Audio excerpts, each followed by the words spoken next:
السلام عليكم ورحمة الله وبركاته. بسم الله الرحمن الرحيم. الحمد لله حمد الشاكرين، والصلاة والسلام على أشرف الأنبياء والمرسلين نبينا وحبيبنا وقدوتنا محمد بن عبد الله وعلى آله وصحبه ومن استنى بسنته واهتدى بهداه إلى يوم الدين. أما بعد.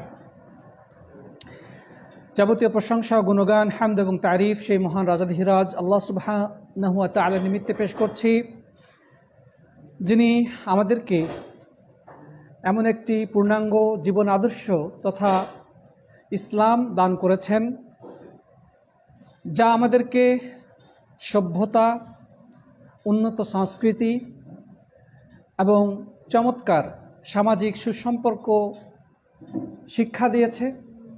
আসুন আমরা সেই মহান অধিপতি আল্লাহ সুবহানাহু ওয়া তাআলা নিমিত্তে হৃদয়ের সবটুকু ভালোবাসা উজাড় করে সালাত ও সালাম পেশ করি। আমরা সেই মহান আল্লাহ সুবহানাহু ওয়া তাআলার নিমিত্তে কালিমাতুশ শুকর আদায় করি, পড়ি আলহামদুলিল্লাহ।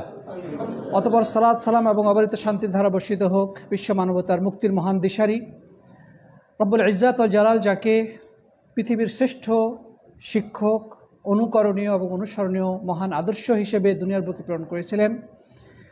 আসুন আমরা সেই প্রাণপ্রিয় নবী, আদর্শ মানুষ, অনুসরণীয় শিক্ষক এবং রব্বুল আলামিন যার চারিত্রিক সনদ দিয়েছেন সাত আসমান থেকে, যার ব্যাপারে আল্লাহ তাআলা বলেছেন ইন্নাকা লাআলা খুলুকিন আযীম, হে নবী আপনি নিশ্চয় শ্রেষ্ঠ চরিত্রের উপরে বা উন্নত মহান চরিত্রের উপরে আধিষ্ঠিত। আসুন আমরা সেই প্রিয় নবীর প্রতি হৃদয়ের সবটুকু ভালোবাসা উজাড় করে সালাত ও সালাম পেশ করি, পড়ি সাল্লাল্লাহু আলাইহি ওয়াসাল্লাম।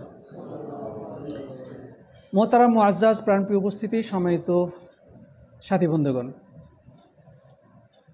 সেই সাথে আমাদের সাথে এই মুহূর্তে আমাদের ফেসবুক লাইভে পৃথিবীর বিভিন্ন প্রান্ত থেকে যারা যুক্ত হয়েছেন অথবা পরবর্তীতে আমাদের ভিডিও দেখবেন, তাদের সবাইকে আমি জানাচ্ছি অকৃত্রিম মোবারকবাদ, শুভেচ্ছা এবং কৃতজ্ঞতা। সেই সাথে দোয়া করি রব্বুল ইজ্জাত ওয়াল জালাল যেন আমাদেরকে ইসলামের মহান আদর্শবান হওয়ার এবং সেই আলোকে আমাদের জীবন পরিচালনা করার তৌফিক দান করেন। আমরা পড়ি আল্লাহুম্মা আমিন। প্রিয় উপস্থিতি সাথী বন্ধুগণ, ইসলাম সত্যিকার অর্থেই একটি অত্যন্ত মহৎ এবং চমৎকার জীবন আদর্শের নাম।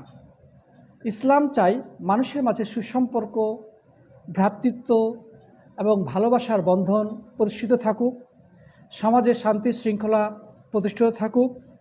সমাজে যারা বিশৃঙ্খলা তৈরি করে বা যে সমস্ত কারণে সমাজে বিশৃঙ্খলা তৈরি হতে পারে, মানুষের মাঝে দ্বন্দ্ব, সংঘর্ষ এবং বিবাদ সৃষ্টি হতে পারে, যে সকল কারণে সমাজ থেকে পারস্পরিক ভালোবাসা, বিশ্বাস, আস্থা এবং সুসম্পর্ক বিদূরিত হতে পারে, এই ব্যাপারে ইসলাম অনেক শক্ত পদক্ষেপ নিয়েছে যেন মানুষ সতর্ক হয়, মানুষের মাঝে যেন পারস্পরিক সম্প্রীতি, ভালোবাসা, হৃদ্যতা ইত্যাদি প্রতিষ্ঠিত থাকে।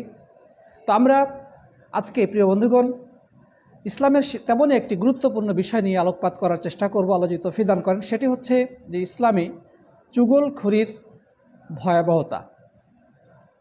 আমরা এই শব্দটির সাথে অনেকেই পরিচিত, আবার অনেকে হয়তো বা খুব ভালোভাবে বুঝতেছি না যে চুগলখড়িটা আসলে কী জিনিস। আরবিতে এটিকে বলা হয় নামিমা, আরবিতে এটাকে বলা হয়েছে নামিমা, আর বাংলায় বলা হয়ে থাকে কুৎসা রটনাকারী, পরনিন্দাকারী, বা অন্য অর্থে একজনের কথা আরেকজনের কাছে পৌঁছায় এই উদ্দেশ্যে যেন তাদের মাঝে গণ্ডগোল লেগে যায়, তাদের মাঝে বিশৃঙ্খলা তৈরি হয়, ঝগড়া লেগে যায়। ঝগড়া লাগানোর উদ্দেশ্যে বা পারস্পরিক বিশৃঙ্খলা, মনোমালিন্য সৃষ্টির উদ্দেশ্যে একজনের কথা আরেকজনের কাছে পেশ করে থাকে। একজনের কাছে এক ধরনের চেহারা নিয়ে উপস্থিত হয়, আরেকজনের কাছে আরেক ধরনের চেহারা নিয়ে উপস্থিত হয়, কিন্তু দুজনের সাথে খুব মিলজুল, দুজনের সাথেই সুসম্পর্ক বজায় রাখে। তো এই কাজটাকে বলা হয় নামিমা বা চুগলখুরি। প্রিয় বন্ধুগণ, এই জিনিসটি কতটা ভয়াবহ এবং ইসলামের দৃষ্টিতে এটা কত বড় অপরাধ, আমরা ইনশাআল্লাহ সেই বিষয়টি আলোকপাত করার চেষ্টা করব। ধরেন আপনার মাঝে এবং আপনার বন্ধুর মাঝে খুব একটা ভালো সম্পর্ক বিরাজমান, তো মাঝখান থেকে একজন হিংসুক ব্যক্তি সে চাচ্ছে যে আপনাদের মাঝে সম্পর্ক যেন নষ্ট হয়ে যায়। এক্ষেত্রে হয়তোবা তার ব্যক্তিগত স্বার্থ থাকতে পারে, দুজনের মাঝে গণ্ডগোল লাগাতে পারলে সে মাঝখানে বেনিফিটেড হবে, এটা উদ্দেশ্য থাকতে পারে। অথবা কিছু মানুষ আছে যাদের ন্যাচারালি তারা মানুষের মাঝে বিশৃঙ্খলা তৈরি করে আনন্দ পায়, মজা পায়, হয়তোবা নিজস্ব কোনো স্বার্থ হাসিলের উদ্দেশ্যে হতে পারে, অথবা তার নিকৃষ্ট স্বভাবের কারণে দুজন মানুষের মাঝে গণ্ডগোল লাগে, দূর থেকে সে মজা উপভোগ করে। তো এমন যদি আপনাদের মাঝে কেউ এসে আপনার কোনো একটা কথা আপনার বন্ধুর কাছে এমনভাবে উপস্থাপনা করলো যেন আপনার প্রতি আপনার বন্ধুর একটা খারাপ ধারণা সৃষ্টি হয়, অথবা আপনার বন্ধুর সম্পর্কে আপনার কাছে এসে এমন কিছু কথাবার্তা বলল তো যার কারণে আপনার বন্ধুর প্রতি আপনার একটা বদ ধারণা, কুধারণা সৃষ্টি হতে পারে, মনোমালিন্যজাত সৃষ্টি হয়ে যেতে পারে। তো এই যে বিষয়টা, এটি নিঃসন্দেহে উভয়ের জন্যেই মারাত্মক ক্ষতিকর, এবং একজন মানুষ যখন আরেকজন মানুষের প্রতি কুধারণা করবে এবং মনে করবে যে তার সাথে আবার এতদিনের সম্পর্ক, এতদিনের একটা গাঢ় ভালোবাসার রিলেশন আছে, তার সাথে বন্ধুত্ব, সব জায়গায় একসাথে যাতায়াত করি, বাজারে যাই বা কর্মক্ষেত্রে কাজ করি, তার মধ্যে কোনো কিছু দেখলাম না, কিন্তু সে পেছনে পেছনে আমার সম্পর্কে এত খারাপ ধারণা করে বা আমার সম্পর্কে মানুষকে এত বাজে ইনফরমেশন দেয়। যখনই কোনো মানুষ এরা জানতে পারবে, স্বাভাবিকভাবেই ওই বন্ধুর প্রতি তার একটা কুধারণা সৃষ্টি হবে। কথা ঠিক না বেঠিক? তখন তার প্রতি আর বিশ্বাস থাকবে না, আস্থা থাকবে না। আর এই চগলখোর কিন্তু এই জিনিসটাই চায়, দুজনের মাঝে ফাটল সৃষ্টি করে সে মাঝখান থেকে হয় ফায়দা লুটে অথবা আনন্দ উপভোগ করে। আরবিতে এই ব্যক্তিকে বলা হয়েছে নাম্মাম বা চুগলখোর, আর কাজটাকে বলা হয়েছে নামিমা বা চুগলখোরি। কথা ক্লিয়ার কিনা প্রিয় বন্ধুগণ? দেখেন, আল্লাহ সুবহানাহু ওয়া তাআলা কোরআনে কারীমের মধ্যে এদের বিষয়টি উল্লেখ করে দিয়েছেন। সূরা কলমের 10 এবং 11 নম্বর আয়াতে রব্বুল আলামিন বলছেন, ওয়ালা তুতি' কুল্লা হাল্লাফিম মাহিন হাম্মাজিন মাশশাইন বিনামিম। আল্লাহ সুবহানাহু ওয়া তাআলা বলছেন যে আপনি ওই ব্যক্তির অনুসরণ করবেন না যে প্রচুর পরিমাণ কসম খায়, কথায় কথায় কসম। কিছু মানুষের নেচার হচ্ছে মানে সব ক্ষেত্রে কসম, সে সব ক্ষেত্রে মানে সত্য মিথ্যা যাই হোক খালি কসম খেয়ে তার পক্ষে মতামত নেওয়ার চেষ্টা করে বা নিজের মতকে প্রতিষ্ঠিত করার চেষ্টা করে। এটা কিন্তু ঠিক না। কসম খেতে হবে বা কসম খাওয়া জায়েজ আছে বিশেষ প্রেক্ষাপটে, প্রয়োজনের স্বার্থে, কিন্তু বিনা প্রয়োজনে কথায় কথায় কসম খাওয়া এটা কোনো ভালো মানুষের পরিচয় নয় এবং এটা প্রশংসিত ব্যক্তি নয়। আল্লাহ তাআলা বলেছেন, ওয়ালা তুতি' কুল্লা হাল্লাফিম মাহিন, যে খুব নিচু স্বভাবের অধিক পরিমাণে কসম যে ব্যক্তি খায় আপনি তার অনুসরণ করবেন না। হাম্মাজিন, যে মানুষের কুৎসা রটনা করে, মাশশাইম বিনামিম, এবং যে ব্যক্তি একজনের কথা আরেকজনের কাছে লাগিয়ে দুজনের মাঝে ফাটল সৃষ্টি করে, এই জাতীয় লোকদের কথা আপনি অনুসরণ করবেন না। আল্লাহ নবী সাল্লাল্লাহু আলাইহি ওয়াসাল্লামকে আল্লাহ তাআলা এই নির্দেশ দিচ্ছেন। তো দেখেন, এইগুলোই কিন্তু সবগুলো মানুষের বদ খাসলতের অন্তর্ভুক্ত, অসৎ চরিত্রের অন্তর্ভুক্ত। নিকৃষ্ট, অধিক কসম খানেওয়ালা, কথায় কথায় কসম খায়, এবং খুব নিকৃষ্ট স্বভাবের মানুষ, নিচু স্বভাবের মানুষ, এবং পরের কুৎসারটনা করে। একজনের দোষ ত্রুটি, মানুষের দোষ ত্রুটি থাকতেই পারে, কিন্তু মানুষের পেছনে পেছনে দোষ গেয়ে বেড়ানো, তার ব্যাপারে মানুষকে খারাপ কথা বলে উত্তেজিত করে তোলা, মানুষের মাঝে ওই ব্যক্তির সম্পর্কে একটা খারাপ ধারণা ছড়িয়ে দেওয়া, এগুলো কোনো সৎ চরিত্রবান মানুষের আলামত নয়। ঠিক একইভাবে যারা দুইজন মানুষের মাঝে বা দুইটি পরিবারের মাঝে অথবা দুই দলের মাঝে, দুই গোত্রের মাঝে, দুই গ্রামের মাঝে এভাবে করে আজে বাজে কথা বলে একজন অপরজনের বিরুদ্ধে খেপিয়ে তোলে, একজন অপরজনের বিরুদ্ধে উত্তেজিত করে তোলে এবং পরস্পরের মাঝে ফাটল সৃষ্টি করে, দুই দলের মধ্যে গণ্ডগোল লাগায়, দুই পরিবারের মধ্যে গণ্ডগোল লাগায়, দুই গ্রামের মাঝে মানে ঝগড়া মারামারির সূচনা করে। অনুরূপভাবে এমনকি হতে পারে যে কিছু মিথ্যা তথ্য দিয়ে ভুলভাল কথা বলে পুরো দুইটা গ্রুপের মাঝে একটা চরম উত্তেজনাকর পরিস্থিতি সৃষ্টি করে এই ধরনের চুগলখোরেরা।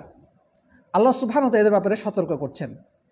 ইবনে কাসির রাহিমাহুল্লাহ বলছেন যে মাশশাইন বিন নামিম, মাশশাইন বিন নামিম শব্দের অর্থ কি? আল্লাযী ইয়ামশি বাইনান নাস ওয়া ইউহাররিশু বাইনাহুম, যে ব্যক্তি মানুষের মাঝে চলাফেরা করে, মানুষের মাঝেই উঠা বসা করে এবং একজন অপরজনকে, একজনের বিরুদ্ধে আরেকজনকে উত্তেজিত করে তোলে। ওয়ায়ানকুলুল হাদিস আলি ফাসাদ জাতিল বাইন, এবং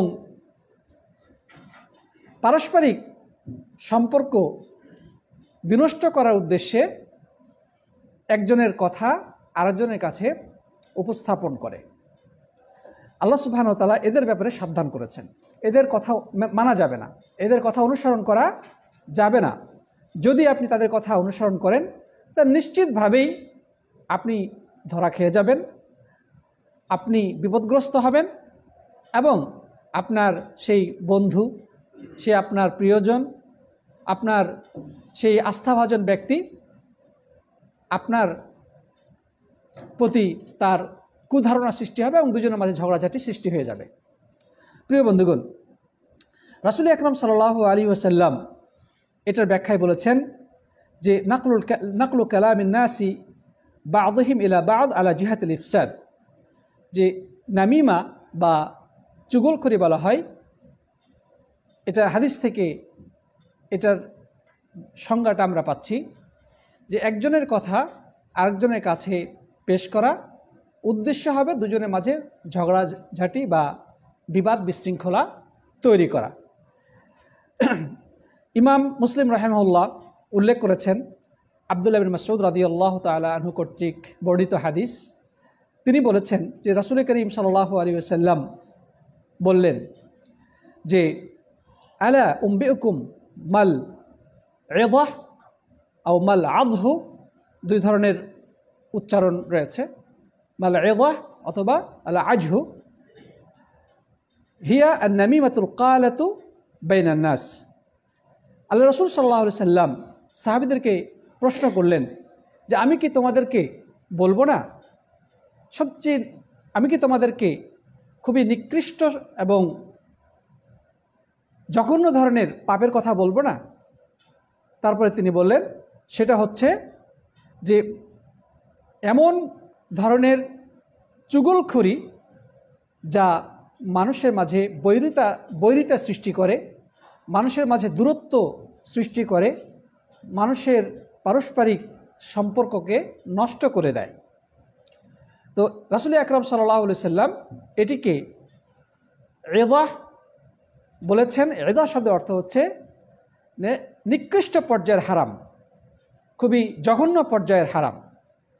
তো রাসূল আকরাম সাল্লাল্লাহু আলাইহি ওয়াসাল্লাম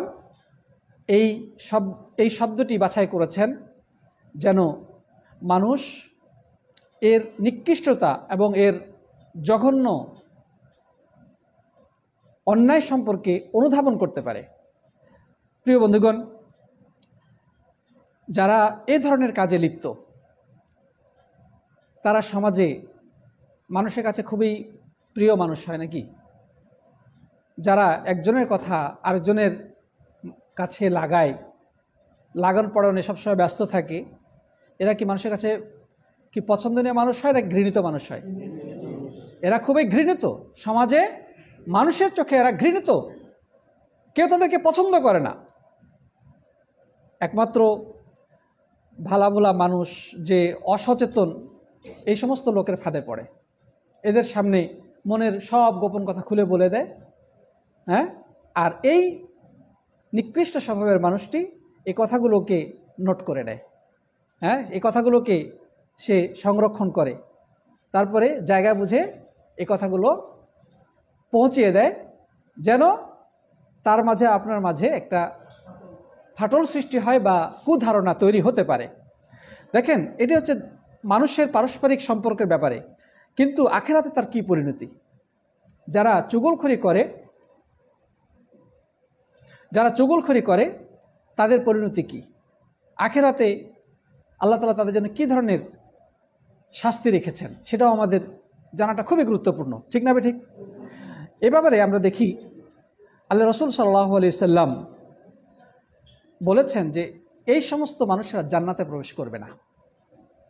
যারা এই নিকৃষ্ট স্বভাবের অধিকারী তারা জান্নাত থেকে বঞ্চিত হবে। আর আমরা যখন কাবিরা গুনাহ নিয়ে প্রথমে আলোচনা করেছিলাম, তখন কাবিরা গুনার সংজ্ঞার মধ্যে কথাটাও ছিল যে ওই গুনাহটাকেই কাবিরা গুনাহ বলা হয়, বা ওই পাপটাকেই বড় পাপ বলা হয়, যেই পাপের ব্যাপারে বলা হয়েছে যে ব্যক্তি এই কাজটা করবে তাকে জান্নাত থেকে বঞ্চিত করা হবে। মানে যেই গুনার ব্যাপারে জান্নাত থেকে বঞ্চিত করার ঘোষণা এসেছে সেটা কাবিরা গুনাহ অন্তর্ভুক্ত।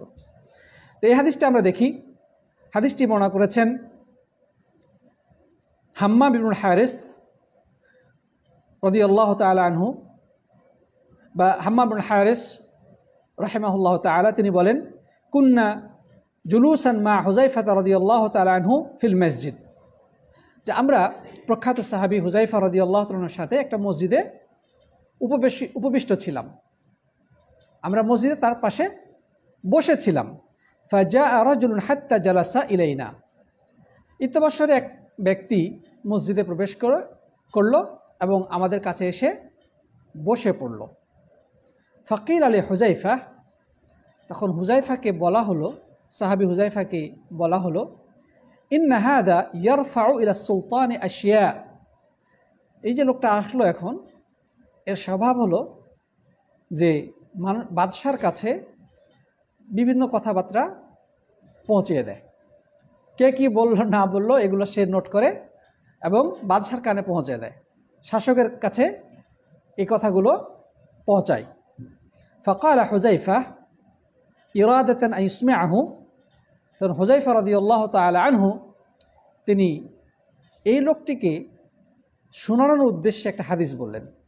এই লোকটা যে আসলো, এসে এই মজলিসে বসলো, তো হুযায়ফা রাদিয়াল্লাহু তাআলা আনহু একে শোনানোর উদ্দেশ্যে তিনি একটা হাদিস বললেন। কি? সামি'তু রাসূলুল্লাহ সাল্লাল্লাহু আলাইহি ওয়াসাল্লাম ইয়াকুল, আল্লাহ রাসূল সাল্লাল্লাহু আলাইহি ওয়াসাল্লামকে আমি বলতে শুনেছি, লা ইয়াদখুলুল জান্নাতা কাত্তাত, যে চগলখোর ব্যক্তি জান্নাতে প্রবেশ করবে না। এটি মুত্তাফাকুন আলাইহির হাদিস তথা সহিহ বুখারী মুসলিমে বর্ণিত হয়েছে। অর্থাৎ যে ব্যক্তি এ ধরনের মানুষের কথাবার্তাগুলো নোট করে, সংরক্ষণ করে এবং জায়গা মতো পৌঁছে দেয়, যেন পরবর্তীতে তাদের বিরুদ্ধে অ্যাকশন নেওয়া হয়, তাদের বিরুদ্ধে কোনো শাস্তিমূলক ব্যবস্থা নেওয়া হয় বা সম্পর্ক ক্ষতিগ্রস্ত হয়, কুধারণা তৈরি হয়, এই জাতীয় কাজে যারা জড়িত তারা জান্নাতে প্রবেশ করবে না। নাউযুবিল্লাহি মিন যালিক। তাহলে এর থেকে বড় কঠিন কথা আর কি হতে পারে যে আল্লাহ তাআলা এদেরকে জান্নাত থেকে বঞ্চিত করবেন? প্রিয় বন্ধুগণ, এখানে একটা জিনিস মনে রাখতে হবে যে এখানে জান্নাত থেকে বঞ্চিত করার অর্থটা কি? এর অর্থটা হলো যদি আল্লাহ তাআলা তাদেরকে শাস্তি দেন, তাহলে এর সঠিক প্রাপ্য হচ্ছে জান্নাত থেকে বঞ্চিত হওয়া। কিন্তু আল্লাহ তাআলা অনেক সময় তাদেরকে হয়তোবা ক্ষমা করে দিতেও পারেন, যেহেতু এটা শিরকের থেকে নিচু পর্যায়ের গুনাহ। আর আল্লাহ তাআলা বলেছেন, ইন্নাল্লাহা লা ইয়াগফিরু আন ইউশরাকা বিহি ওয়া ইয়াগফিরু মা দুনা যালিকা লিমান ইয়াশা, যে কেউ যদি আল্লাহর সাথে শিরিক করে, আল্লাহর সাথে শিরিক করাকে আল্লাহ তাআলা ক্ষমা করবেন না। এছাড়া এর নিচু পর্যায়ের যত ধরনের গুনাহ রয়েছে আল্লাহ তাআলা যাকে ইচ্ছা মাফ করে দিতেও পারেন। তো এই চগলখড়ি করা বা মানুষের মাঝে দ্বন্দ্ব, সংঘর্ষ বা বিশৃঙ্খলা, মনোমালিন্য তৈরি করার উদ্দেশ্যে যারা একজনের কথা আরেকজনকে লাগিয়ে বেড়ায়, এটা তো শিরিক না, নাকি? শিরিক থেকে নিচু পর্যায়ের গুনাহ। তো আল্লাহ তাআলার ইচ্ছাধীন এই জিনিসটি থাকবে। সে যদি অন্য অন্য ইবাদত বন্দেগী করে, সে যদি তাওহীদের পথে থাকে, হতে পারে আল্লাহ তাআলা তাকে মাফও করে দিতে পারেন।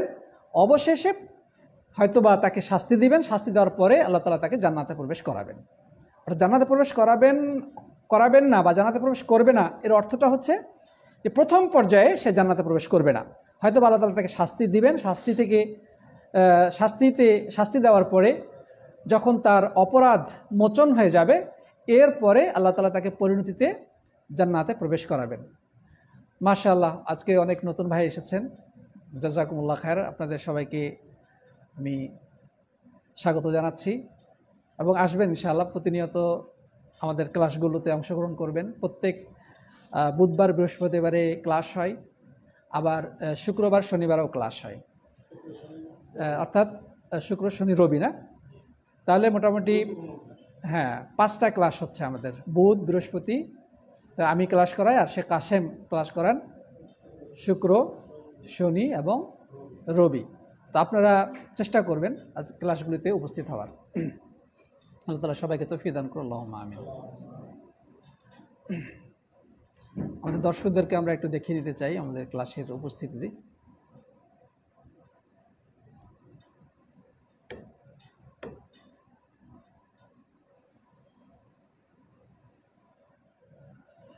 আচ্ছা, প্রিয় সাথী বন্ধুগণ, আমরা তাহলে কি বলছিলাম? কোনটা? হ্যাঁ, যে জান্নাতে প্রবেশ করবে না, এটার অর্থ হচ্ছে যে প্রথম পর্যায়ে যারা জান্নাতে প্রবেশ করবে না বা জান্নাতে প্রবেশ করবে তারা এর অন্তর্ভুক্ত হবে না।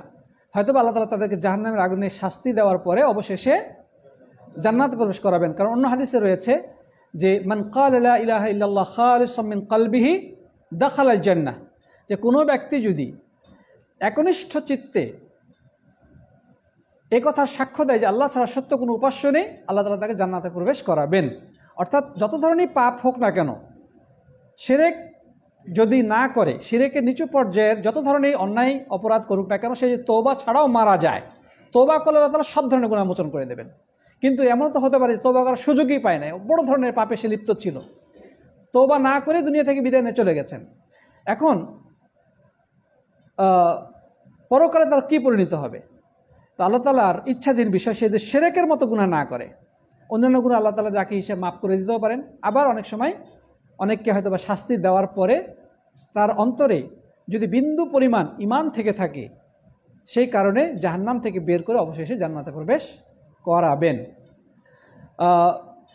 অথবা এই হাদিসের অর্থ, কেউ যদি এই নামিমা তথা চগলখড়িকে হালাল মনে করে, কেউ যদি মনে করে এটা কি, এটা ব্যাপার না, তাহলে সে চিরস্থায়ীভাবে জাহান্নামী হয়ে যাবে এবং চিরকালের জন্য সে জান্নাত থেকে বিতাড়িত হবে বা জান্নাত থেকে বঞ্চিত হবে। কারণ সে একটা হারাম জিনিসকে হালাল মনে করেছে, হারাম অবৈধ জিনিসকে সে বৈধ মনে করেছে। আর কেউ যদি অবৈধকে বৈধ মনে করে, সে ইসলামই থাকবে না, ইসলাম থেকে বহিষ্কৃত হয়ে যাবে, মুসলমান থাকবে না সে। আর যে মুসলমান থাকবে না, সে কি কখনো জান্নাতে যেতে পারবে?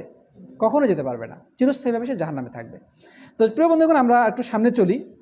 তো এই যে চগলখড়ির বিষয়ে বলছিলাম, যে মানুষের কথাবার্তা, মানুষের দোষ ত্রুটি, এগুলো আরেকজনের সামনে পেশ করা, এটা এত বড় অপরাধ যে কবরে যখন মানুষকে রেখে আসা হবে, তখন কবরে যে সমস্ত কারণে মানুষ আযাবের সম্মুখীন হবে, শাস্তির সম্মুখীন হবেন, সেই সমস্ত কারণগুলির মধ্যে অন্যতম হচ্ছে এই একটি কারণ। কবরে ভয়াবহ শাস্তি হবে যারা বিভিন্ন অপরাধের সাথে জড়িত।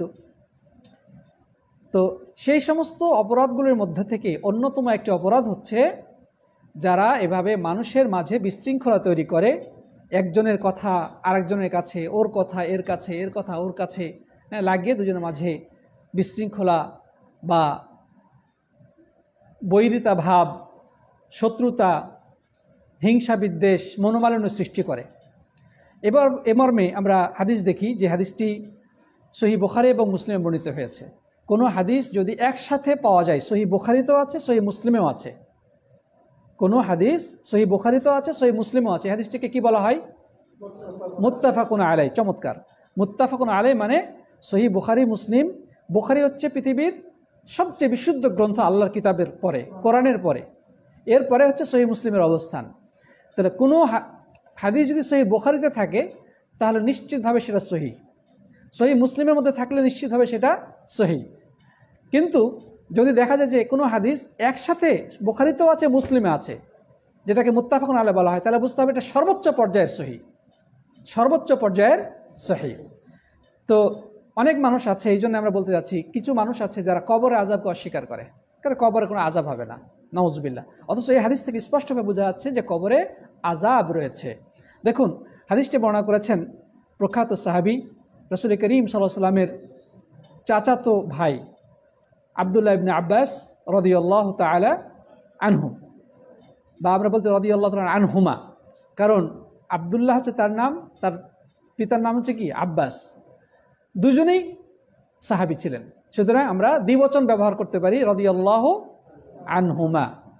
তো তিনি বলছেন যে মাররা নবী সাল্লাল্লাহু আলাইহি সাল্লাম আলা কবরাইন, যে একবার রাসূল করিম সাল্লাল্লাহু আলাইহি সাল্লাম কোথাও যাচ্ছিলেন, পাশে ছিল দুইটি কবর, মানে দুইটি কবরের পাশ দিয়ে তিনি কোথাও গমন করছিলেন। তারপরে ফাকাল ইন্নাহুমা লা ইউআযাবানি মিন কাবীরিন, ইন্নাহুমা লা ইউআযাবান ওয়া মা ইউআযাবানি মিন কাবীরিন। নবী আকরাম সাল্লাল্লাহু আলাইহি সাল্লাম ওই কবরের দুটির পাশ দিয়ে যাওয়ার সময় রাসূল আকরাম সাল্লাল্লাহু আলাইহি সাল্লাম ওই কবর দুটির পাশ দিয়ে গমনকালে বললেন যে এই কবরের মধ্যে যারা শায়িত আছে তাদেরকে আযাব দেওয়া হচ্ছে, তাদেরকে শাস্তি দেওয়া হচ্ছে। আল্লাহ নবী সাল্লাল্লাহু আলাইহি ওয়াসাল্লাম এটা কীভাবে বললেন? তিনি কি গায়েব জানতেন? এটা আল্লাহ তাআলা তাকে ওহী মারফতে জানিয়েছেন। আল্লাহ রাসূল সাল্লাল্লাহু আলাইহি সাল্লাম নিজের পক্ষ থেকে কোনো কথা বলতেন না, আল্লাহর পক্ষ থেকে ওহী ছাড়া। ওমা ইয়ানতিকু আনিল হাওয়া ইন হুয়া ইল্লা ওয়াহয়ুন ইউহা। আল্লাহর কাছে, আল্লাহ তাআলার পক্ষ থেকে তার কাছে প্রত্যাদেশ আসতো, ওহী আসতো। জিবরাইল আমিন নবী আকরাম সাল্লাল্লাহু আলাইহি সাল্লামকে কোনো তথ্য দিতেন, তখন তিনি সেটা সাহাবীদেরকে শোনাতেন। তো আল্লাহ নবী সাল্লাল্লাহু আলাইহি সাল্লাম বললেন যে এই যে কবর দুটি তোমরা দেখছো, এই কবরের অধিবাসীদেরকে আযাব দেওয়া হচ্ছে, শাস্তি দেওয়া হচ্ছে। ওমা ইউআযাবানি ফি মিন কাবীর, তবে খুব বড় কোনো বিষয়ের কারণে আযাব দেওয়া হচ্ছে না।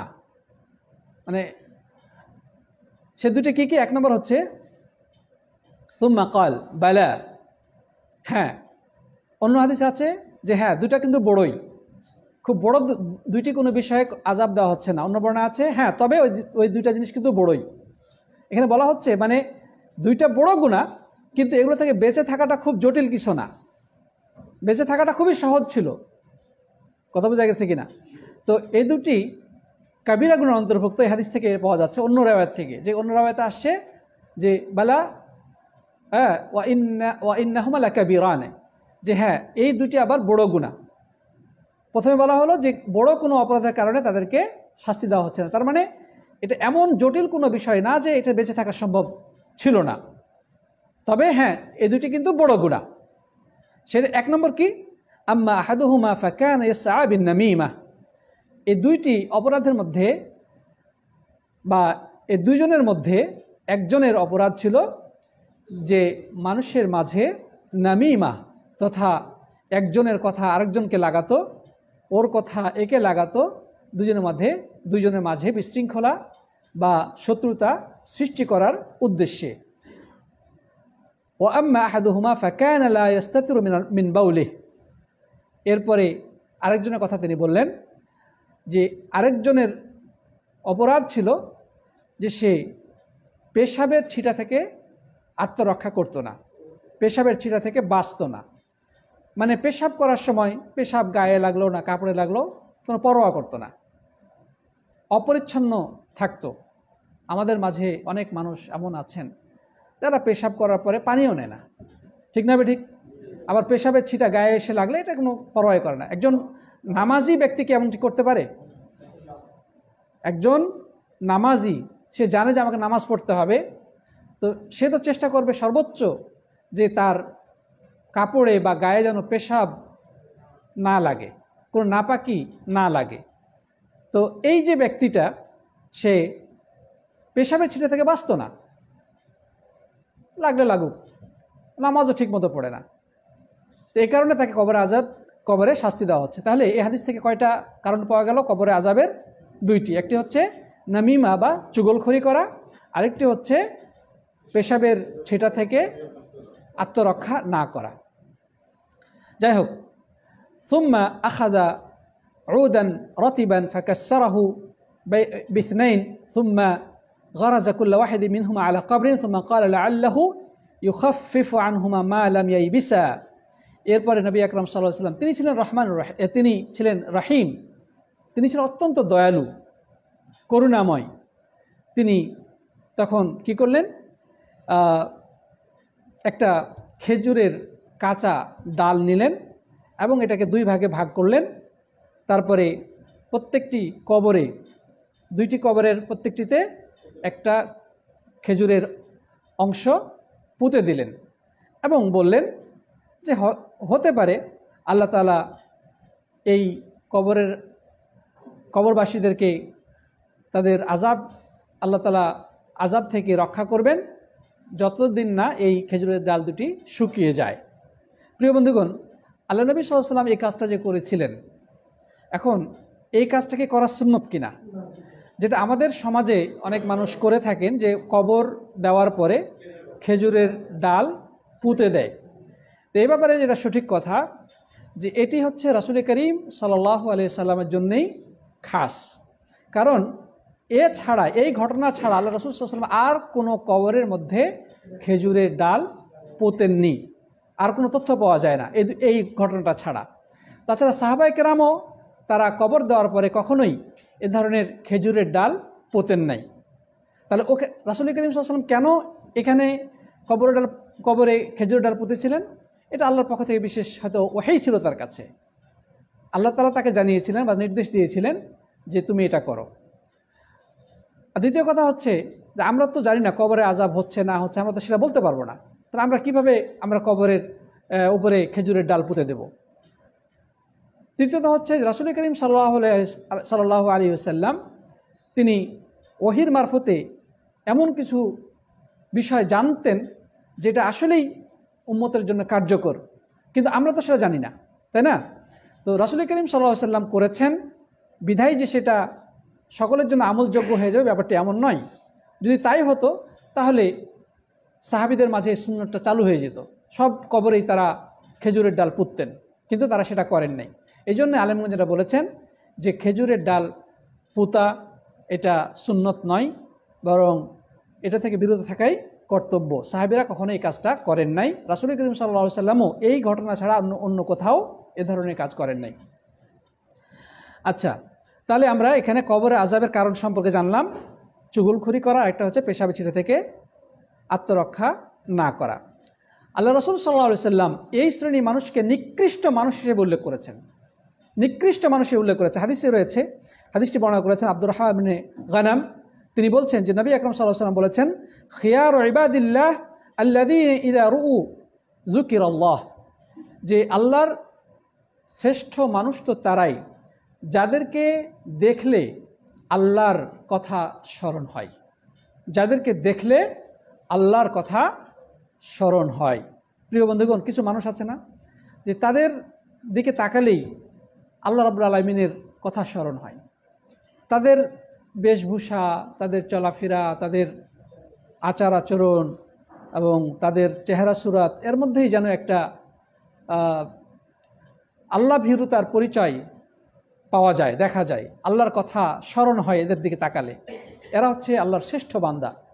আরেক প্রকার বান্দার বলা হচ্ছে যে শিরার ইবাদিল্লাহ আল মাশাউন বিন নামিমাহ আল মুফাররিকুন বাইনাল আহিব্বাতিল বাগুন আল বারা আল আনাত।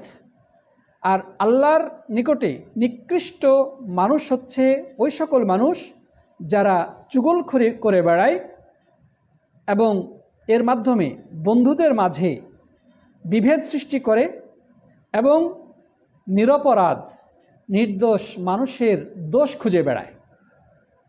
এরা হচ্ছে নিকৃষ্ট মানুষ। কিছু মানুষের স্বভাবে আছে খুঁতখুঁতে স্বভাব, মানুষের দোষ খুঁজে বেড়ানো। লোকটা হয়তো বা নিরপরাধ, কিন্তু ওর কাজ হচ্ছে তার পিছিয়ে লেগে থাকা। কোথাও যদি কোনো একটা ত্রুটি পায় তাহলে সে মহা খুশি, পেয়ে গেছি। এটাকে সমাজে ছড়িয়ে দেয়, তাকে লাঞ্ছিত করে এবং এভাবে করে মানুষের কাছে তার মান সম্মানকে নষ্ট করে দেয়। তারপরে চুগলখড়ি করে বন্ধুদের মাঝে সুসম্পর্ককে নষ্ট করে।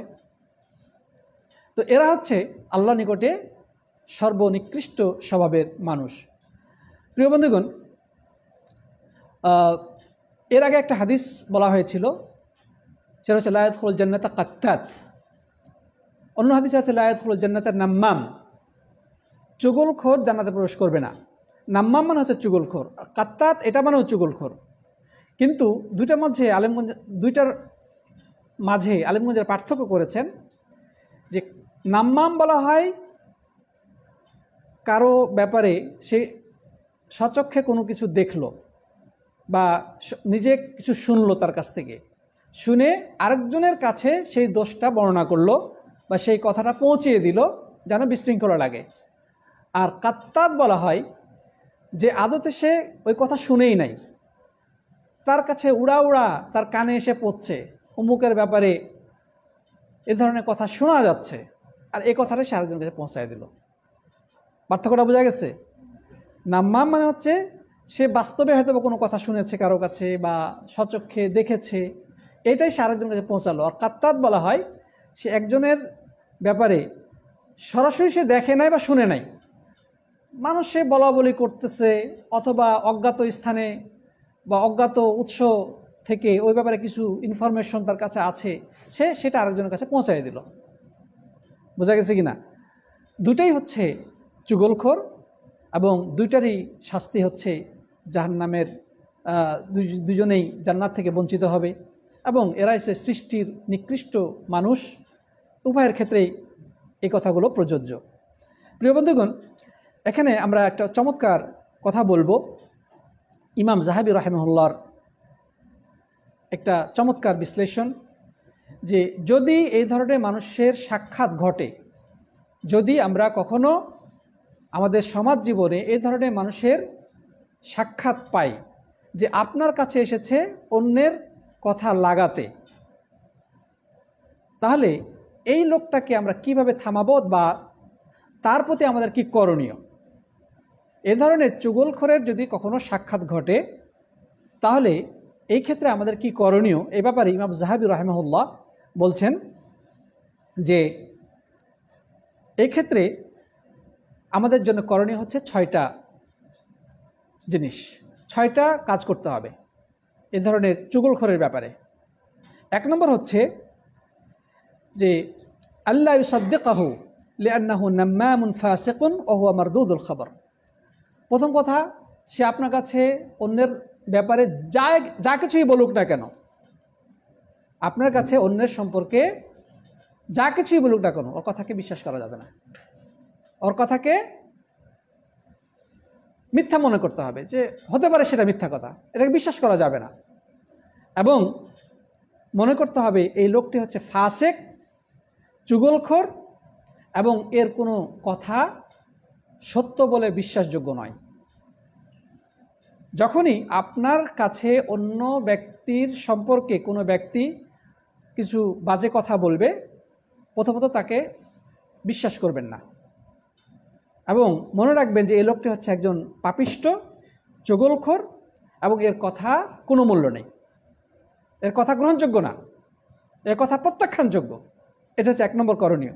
2 নম্বর হচ্ছে আইয়ানহাহু আন যালিক ওয়া ইয়ানসাহুহু ওয়া ইউকাব্বিহা ফি'লাহু। 2 নম্বর যেটা করণীয়, তাকে নিষেধ করতে হবে যে ভাই আপনি ওই ব্যক্তির সম্পর্কে যা কিছু বলছেন প্লিজ আমার সামনে আপনি বলবেন না, আমার সামনে আপনি বলবেন না। এবং 2 নম্বর হচ্ছে তাকে নসিহত করবেন যে দেখেন এটা কিন্তু কাজটা ভালো না, এই কাজটা ভালো না, একজনের কথা আরেকজনকে লাগানো, এটা কাজটা ভালো না, তাকে নসিহত করবেন এবং তার কাজটাকে জঘন্যভাবে তার সামনে উপস্থাপনা করতে হবে এবং অর্থাৎ বলতে হবে যে আপনার এই কাজটা খুবই নিকৃষ্ট কাজ, মানুষের দোষ ত্রুটি আরেকজনের সামনে পেশ করা এই কাজটা সঠিক না। তাহলে তাকে 2 নম্বর কী কাজ করতে হবে, তাকে থামিয়ে দিতে হবে, তা আপনি থামেন, নিষেধ করতে হবে, এটা আমার সামনে আপনি কারো ওর ব্যাপারে বলতে যাবেন না। 2 নম্বর তাকে না, এরপরে তাকে আপনি নসিহত করবেন এবং বলবেন যে কাজটা খুবই নিকৃষ্ট। এটা হচ্ছে 2 নম্বর করণীয়। 3 নম্বর করণীয় সেটা হচ্ছে এই লোকটাকে আল্লাহর সন্তুষ্টির জন্য আপনি ঘৃণা করবেন। এই লোকটা ঘৃণিত, কারণ আল্লাহর নিকটে যে ঘৃণিত তাকে ঘৃণা করা আমাদের জন্য ওয়াজিব। চুগলখোর আল্লাহর নিকটে ঘৃণিত, অতএব তাকে ঘৃণা করা ইমানি দায়িত্ব। সুতরাং কেউ যদি আপনার কাছে অন্যের দোষ ত্রুটি বা অন্যের সম্পর্কে বাজে কথা বলতে আসে, তাহলে আপনি তাকে অবশ্যই ঘৃণা করবেন, কারণ এই লোকটা আল্লাহর নিকটে ঘৃণিত। সুতরাং ইমানি স্বার্থে, আল্লাহর স্বার্থে এই লোকটাকে ঘৃণা করা ওয়াজিব। প্রিয় বন্ধুগণ, 4 নম্বর যে করণীয় সেটি হচ্ছে যে আল্লাহ ইয়াজুন্না ফিল মানকুল আনহু সু, ওই লোকটা যার ব্যাপারে আপনার কাছে কথা লাগালো সেই তৃতীয় পক্ষর ব্যাপারে আপনি কোনো বাজে ধারণা করবেন না, তার প্রতি আপনার ধারণা ফ্রেশ রাখবেন। এই লোক বলতেছে বলুক, কিন্তু যার সম্পর্কে কথা লাগানো হচ্ছে তার প্রতি আপনি বাজে ধারণা করবেন না। মনে করবেন হয়তো বা কোনো বিষয় আছে যেটা আমি জানি না, এই লোকটা হয়তো বা কিছু হাইড করতেছে, অথবা অসত্য বলতেছে, অথবা তার ওই ব্যক্তির কোনো একটা ওজর আছে, কোনো একটা কারণে সে হয়তো এই কাজটা করেছে বা এই কথাটা বলেছে, অথবা কথার বিকৃতি ঘটানো হয়েছে। কারণ অনেক সময় একজন মানুষ একটা কথা বলে কিন্তু আরেকজন শুনে ওই কথাটাকে একটু রংচং লাগিয়ে বিকৃত করে আরেকজনের সামনে কিন্তু পেশ করে, ঠিক না ঠিক? তো একই জিনিস দুইভাবে উপস্থাপনা করা যায়। একই জিনিস একটা কথা যদি সুন্দরভাবে উপস্থাপন করা যায় তাহলে এটা ভালো অর্থবোধক হয়ে যায়, কিন্তু একটু যদি রংচাং লাগিয়ে একটু ডানে বামে দু একটা শব্দ যুক্ত করে কথা বলা হয় তাহলে কিন্তু কথাটা খারাপ হয়ে যায়, ঠিক না ঠিক? প্রিয় বন্ধুগণ, তাহলে এখানে যেটা করণীয় সেটা হচ্ছে যে যার ব্যাপারে আপনাকে বাজে কথা পেশ করা হচ্ছে আপনার নিকটে, ওই ব্যক্তি তৃতীয় পক্ষের ব্যাপারে আপনি কুধারণা করবেন না। কারণ আল্লাহ সুবহানাহু ওয়া তাআলা সূরা হুজরাতের 12 নম্বর আয়াতে আমাদেরকে কুধারণা করতে নিষেধ করেছেন। আল্লাহ তাআলা বলেছেন ইজতানিবু কাসীরাম মিনাজ যান্নি, তোমরা অধিক পরিমাণে কুধারণা থেকে বিরত থাকবে। ইন্না বা'দা যান্নি ইসমুন, কেননা কিছু কিছু কুধারণা গুনাহের। এবং পঞ্চম যে করণীয় সেটা হচ্ছে ওই লোকের কথা শুনে, ওই চগলখোরের কথা শুনে ওই তৃতীয় পক্ষের ব্যাপারে আপনি তদন্তে নেমে পড়বেন না, তার ব্যাপারে গোয়েন্দাগিরি শুরু করবেন না, যে এই যে বলল কথাটা ঠিক না বেঠিক আমি তদন্ত করে দেখি, যাচাই বাছাই করে দেখি। ন, এটা করা যাবে না। আপনি আপনার মতো থাকেন, সে তার মতো থাক, মাঝখানে যে ঘৃণিত নিকৃষ্ট স্বভাবের চগলখোর তাকে আপনি প্রশ্রয় দেবেন না, তার কথা কোনো মূল্য দেবেন না। তাহলে পঞ্চম নম্বর করণীয় হচ্ছে যে আপনি তার কথা শুনে ওইটা সত্যতা যাচাই করার জন্যে গোপনে তদন্ত শুরু করে দেবেন না বা গোয়েন্দাগিরি শুরু করবেন না। আল্লাহ তাআলা এটা নিষেধ করেছেন। আল্লাহ তাআলা বলছেন ওয়ালা তাজাসসু, সাবধান হয়ে যাও তোমরা গোয়েন্দাগিরি করবেন না, তোমরা গোয়েন্দাগিরি করবে না, একজনের দোষ ত্রুটি গোপনে অনুসন্ধান করবে না, এটা নামই তো গোয়েন্দাগিরি। কোথায় যায়, কার সাথে কথা বলে, ঘরের মধ্যে কি করে, হ্যাঁ, রাত্রে বাড়ি থেকে বের হয়েছে, কোথায় গেল, হ্যাঁ, ফেসবুকে কি লিখছে, তার ফেসবুকের আইডি হ্যাক করে তার ইনবক্স চেক করা, এগুলো কিন্তু সবই এই গোয়েন্দাগিরির অন্তর্ভুক্ত। আল্লাহ তাআলা এটা নিষেধ করেছেন। মানুষের যদি গোপনীয়তা, প্রাইভেসি কেউ নষ্ট করে, তাহলে নিঃসন্দেহে সে একটা বড় অপরাধী। সে অপরাধ করতেছে, আল্লাহর কাছে সে জবাবদেহি করবে। কিন্তু আমার অধিকার নাই যে তার দোষ ত্রুটি খুঁজে খুঁজে গোপনে তার দোষগুলো বের করে আনা, তদন্ত করা, এটা আমার দায়িত্ব না। হ্যাঁ, রাষ্ট্রীয়ভাবে যদি গোয়েন্দা নিয়োগ দেওয়া হয় কোনো অপরাধী চক্রকে বের করার জন্যে, কোনো অন্যায়কারীকে বের করার জন্যে, যারা মানবতার বিরুদ্ধে কাজ করে, দেশের বিরুদ্ধে কাজ করে, সেটা ভিন্ন জিনিস। সেটা সরকারিভাবে দায়িত্বপ্রাপ্ত ব্যক্তির জন্য জরুরি। এটা বৃহত্তর স্বার্থে তারা কাজটা করে থাকেন। কিন্তু আমরা নর্মালি কারো দোষ ত্রুটি খুঁজতে যাব না, বরং আমাদের যেটা করণীয়, কারো দোষ ত্রুটি যদি পেয়েও যায়, হ্যাঁ, কিছু ভুল ত্রুটি তার মধ্যে আছে, উচিত সেটাকে ঢেকে রাখা। পারলে তাকে গোপনে নসিহত করেন, বুঝান, সংশোধন করার চেষ্টা করেন, ঢেকে রাখেন। প্রকাশ করা ঠিক না। আল্লাহ তাআলা এর প্রতিদান দিবেন যে কেউ যদি কোনো মুসলিম ভাইয়ের দোষ ত্রুটি গোপন রাখে, কিয়ামত দিন আল্লাহ তাআলা তার দোষ ত্রুটি গোপন রাখবেন। পৃথিবীতে এমন কোনো মানুষ আছে যার দোষ নেই, যার কোনো অপরাধ নাই, সে একেবারে দুধে ধোয়া? পৃথিবীতে এমন কোনো মানুষ নিজের বুকে হাত দিয়ে দাবি করতে পারবে? কারো সে ক্ষমতা নেই। এই জন্যে আলেমগণ বলেছেন যে গুনাহ যদি দুর্গন্ধ বিশিষ্ট হতো, অর্থাৎ গুনাহের যদি দুর্গন্ধ বের হতো, তাহলে কোনো মানুষের কাছে যাওয়ার সাহস করতে পারতো না। একজন মানুষ আরেকজনের মানুষের কাছে দুর্গন্ধের কারণে যেতে পারতো না। প্রত্যেকটি মানুষের ভিতরেই ত্রুটি, বিচ্যুতি, ভুল, গুনাহ, পাপাচার আছে। সেগুলো উদ্ঘাটন করা, পায়খানা থেকে দুর্গন্ধ বের করা, এটা কিন্তু কোনো সুস্থ ব্রেনের মানসিকতার কাজ না, এটা চরম ঘৃণ্য কাজ। এই জন্যে গোয়েন্দাগিরি করা নিষিদ্ধ। রাষ্ট্রীয় নির্দেশপ্রাপ্ত বা রাষ্ট্রীয়ভাবে নিয়োগপ্রাপ্ত ব্যক্তির কথা ভিন্ন। আচ্ছা, 6 নম্বর যেটা করণীয় প্রিয় বন্ধুগণ, সেটা হচ্ছে যে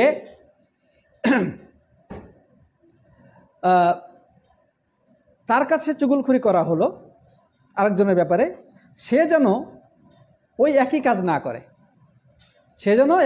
করে। অর্থাৎ সে আরেকজনের পক্ষ থেকে আরেকজনের ব্যাপারে কথা শুনলো, এখন সে কী করলো, এটা আবার আরেকজনের কাছে পেশ করলো, তাহলে তো একই অপরাধী হয়ে গেল, তাই না? সে অপরাধী চুগলখোর যে কাজটা করলো, আপনি তো সেই কাজটাই করলেন। আপনি একজনের কথা শুনলেন, আপনি আবার এই কথা আরেকজনের কাছে লাগালেন, এটা করা যাবে না। তো এই হচ্ছে 6টি করণীয়। প্রিয় বন্ধুগণ, কথা মনে হয় লম্বা করা যাবে না। কত আর কয় মিনিট হলো? আচ্ছা, লম্বা হয়ে গেছে। প্রিয় বন্ধুগণ, তো আসুন আমরা নিজেদের চরিত্রকে বিবেকের আয়নার সামনে উপস্থাপন করি। প্রত্যেকটি মানুষের জন্য আল্লাহ তাআলা একটা আয়না নির্ধারণ করে দিয়েছেন, সেটা হচ্ছে বিবেক। আপনি বিবেকের সামনে যদি নিজেকে পেশ করেন, তাহলে নিজে দেখতে পাবেন আপনার মধ্যে কোথায় ত্রুটি আছে, ঠিক না বেঠিক? আমরা যখন আয়নার সামনে দাঁড়াই, তখন আয়নার মধ্যে দেখতে পাই আমার শরীরে, চেহারায় কোথায় কী ধরনের দাগ আছে না কি আছে, সমস্যা আছে, আমরা দেখতে পাই। তো আল্লাহ তাআলা আমাদের একটা বিবেক দিয়েছেন। সেই বিবেকের আয়নায় যদি আমরা নিজেকে পেশ করি, আত্মসমালোচনা করি, নিজের দোষ ত্রুটিগুলো খুঁজে খুঁজে দেখার চেষ্টা করি, আমরা নিজের মধ্যে অনেক দোষ ত্রুটি খুঁজে পাবো। মানুষের দোষ ত্রুটি খোঁজার আগে নিজের দোষ ত্রুটি খোঁজা উচিত আমাদের। এই জন্যে আরবিতে একটা প্রবাদ আছে, আবসারুন নাসি মান নাযারা ইলা আয়ুবিহি। সবচেয়ে সূক্ষ্ম দৃষ্টি সম্পন্ন বা প্রখর দৃষ্টি সম্পন্ন তো সে ব্যক্তি যে নিজের দোষ ত্রুটি খুঁজে বের করে। অন্যের পিছনে লাগার থেকে আপনি নিজের পিছনে আপনি লাগেন, আপনার ভিতরে কোথায় কি সমস্যা আছে, নিজেকে সংশোধন করেন। আমরা যদি প্রত্যেকে নিজেকে সংশোধন করতাম, সমাজটা সংশোধিত হয়ে যেত, অন্যের পিছনে আমাদের লাগা দরকার ছিল না। তাই প্রিয় বন্ধুগণ, আমরা কথা আজকে আর লম্বা করব না। চুগলখড়িতা সম্পর্কে আমরা মোটামুটিভাবে আশা করি একটা ধারণা পেয়েছি। যে চগলখড়ি করা, অর্থাৎ একজনের কথা আরেকজনের কাছে ঝগড়া লাগানোর উদ্দেশ্যে লাগানো, এটা কত বড় অন্যায়। এটা কবরে আযাবের কারণ, জাহান্নামে যাওয়ার কারণ, জান্নাত থেকে বিতাড়িত হওয়ার একটা অন্যতম কারণ। এবং আল্লাহ তাআলার নিকটে সে ব্যক্তি নিকৃষ্ট এবং মানুষের কাছেও সে ব্যক্তি নিকৃষ্ট।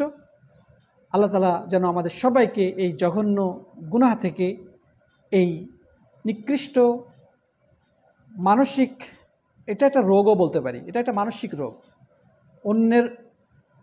অন্যের দুজনের মাঝে ঝগড়া দেখে আনন্দ লাভ করা, এটা একটা মানসিক রোগ ছাড়া কিছু না। আল্লাহ যেন আমাদেরকে এই রোগ থেকে হেফাজত করেন, আল্লাহুম্মা আমিন। তো যারা এতক্ষণ আলোচনা শুনলেন অথবা আমাদের ভিডিও পরবর্তীতে দেখবেন, যারা অলরেডি উপস্থিত আছেন অথবা যারা ফেসবুকে লাইভে যুক্ত আছেন, সবাইকে আবারও ধন্যবাদ জানিয়ে, কৃতজ্ঞতা জানিয়ে ইনশাআল্লাহ আমরা বিদায় নিচ্ছি। দেখা হবে আল্লাহ চাহে তো আগামী বুধবার। তো আপনাদের সবাইকে আমরা আগামী বুধবার সেম একই সময়ে আমরা ক্লাসে উপস্থিত হওয়ার জন্যে অনুরোধ জানাবো, এবং সেই সাথে আরও অনুরোধ জানাবো আপনাদের সঙ্গী সাথী বন্ধুবান্ধব যারা আছেন, আপনাদের রুমমেট যারা আছেন, তাদেরকেও আপনি কষ্ট করে নিয়ে আসবেন। হয়তো একটা কথা তার উপকার হতে পারে, ঠিক না বেটি? আর রাসূল করিম সাল্লাল্লাহু আলাইহি ওয়াসাল্লাম বলেছেন, লা ইয়াহদিয়াল্লাহু বিকা রাজুলান ওয়াহিদান খায়রুল লাকা মিন হুমরিন নাম, যে তোমার দ্বারা যদি একটি মানুষও সুপথ খুঁজে পায়, তাহলে এটা তোমার জন্য একটি লাল উট পাওয়ার থেকেও বেশি উত্তম কাজ হবে। সুবহানাল্লাহ। তো আমরা নিজেরা সম্পৃক্ত হব, সে সাথে অন্যদেরকেও এই দাওয়াতি ময়দানে উপস্থিত করার চেষ্টা করব। আলহামদুলিল্লাহ, জুবাইল দাওয়াত সেন্টার আপনাদের জন্য এই চমৎকার ব্যবস্থাপনা করেছেন, শুধু আমাদের স্বার্থে, আমাদের কল্যাণের জন্যেই। হ্যাঁ, এটা নন প্রফিট একটা প্রতিষ্ঠান, এরা নিজেরা কোনো ইনকাম করে না, বরং যতদূর সম্ভব মানুষের কল্যাণে তারা ব্যয় করে। তো আমি সবাইকে অনুরোধ জানাবো, আপনারা এই চমৎকার আয়োজন থেকে, এই ক্লাস থেকে, এই ধরনের ব্যবস্থাপনা থেকে উপকৃত হবেন এবং অন্যদেরকেও আপনারা উৎসাহিত করবেন। আল্লাহ তাআলা সবাইকে তৌফিক দান করুন, আল্লাহুম্মা আমিন। জাযাকুমুল্লাহু খাইরান। হাদা ওয়া সাল্লাল্লাহু আলা নবিয়িনা মুহাম্মদ ওয়া আলা আলিহি ওয়া সাহবিহি আজমাইন। সুবহানাকাল্লাহুম্মা ওয়া বিহামদিকা আশহাদু আল লা ইলাহা ইল্লা আনতা আস্তাগফিরুকা ওয়া আতুবু ইলাইক।